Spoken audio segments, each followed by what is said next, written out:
Bonjour, aujourd'hui je vais essayer de répondre à cette question, comment se créer des routines d'apprentissage pour progresser quand on est manager et qu'on est déjà très occupé au quotidien.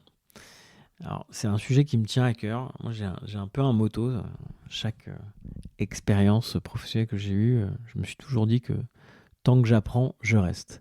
Quelque chose d'assez central dans ma carrière et c'est un élément central aussi dans la mission qu'on a donnée à Team Bakery. Je suis convaincu que le fait d'apprendre, ça crée un sentiment de progrès, d'évolution, et que ce mouvement, il est aussi bien utile à l'individu qu'à l'organisation à laquelle il appartient. Je vais essayer de vous expliquer comment vous y prendre pour créer ce cadre. Déjà, commençons par les définitions. Qu'est-ce qu'un cadre d'apprentissage efficace ? On connaît tous et toutes l'importance de l'apprentissage dans une organisation. Rien de mieux pour cultiver l'innovation, favoriser la fidélisation, l'implication et naviguer efficacement dans des contextes qui peuvent être incertains. C'est d'ailleurs un des 9 piliers de la santé organisationnelle que liste McKinsey dans un ouvrage qui s'appelle Beyond Performance 2.0. Je vous mettrai le lien en description si ça vous intéresse de creuser. En tant que manager, DRH ou responsable learning ou transfo, vous connaissez les bénéfices de conscientiser cet apprentissage dans votre équipe. On parle de gagner en agilité, en flexibilité, on parle de créer des boucles de feedback, de favoriser la communication, de renforcer la cohésion d'équipe, de favoriser l'autonomie, le développement professionnel, de développer un rapport sain à l'inconnu et à l'échec. Pour tout ça, il est important de mettre en place un cadre clair et partagé à l'échelle de son équipe. Mais qu'est-ce qu'un cadre d'apprentissage efficace ? Voici 3 questions que vous pouvez vous poser pour vous guider dans cette démarche si ça vous intéresse. Première question, qui va m'aider à créer ce cadre ?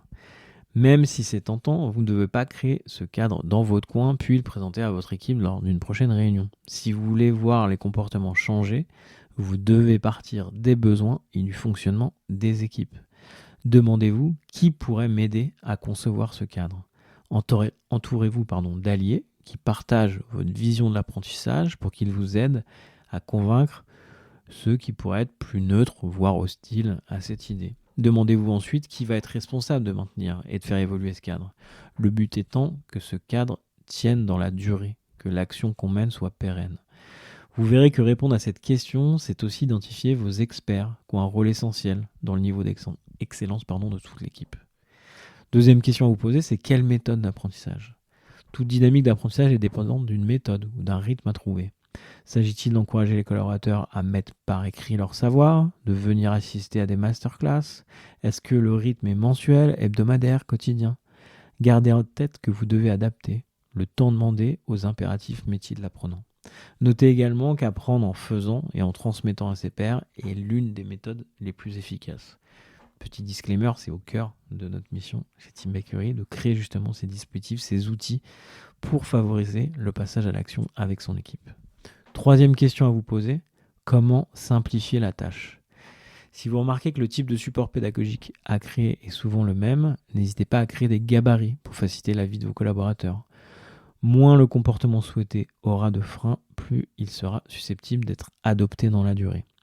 Par exemple, chez Spendesk, qui est l'équipe qu'on a auditée, on a eu Romain un moment sur le podcast, l'équipe tech a été encouragée à créer des fiches fonctionnalités outils. À chaque nouvelle fonctionnalité, une fiche est créée et mise à disposition des commerciaux pour qu'ils puissent la comprendre et en parler aux prospects, aux leads qu'ils ont à contacter, à transformer en clients. Ainsi, en rendant le partage d'informations plus fluide, l'incertitude est réduite et les équipes vont gagner en efficacité et surtout en cohésion. Les violons s'accordent et les performances s'en retrouvent grandement améliorées.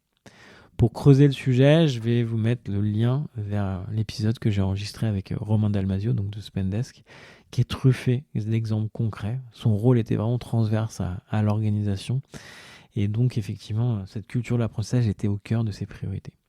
Voilà, je vous laisse là-dessus. Je vous souhaite une très bonne journée et je vous dis à la semaine prochaine pour un prochain épisode de Learning by Doing. À bientôt.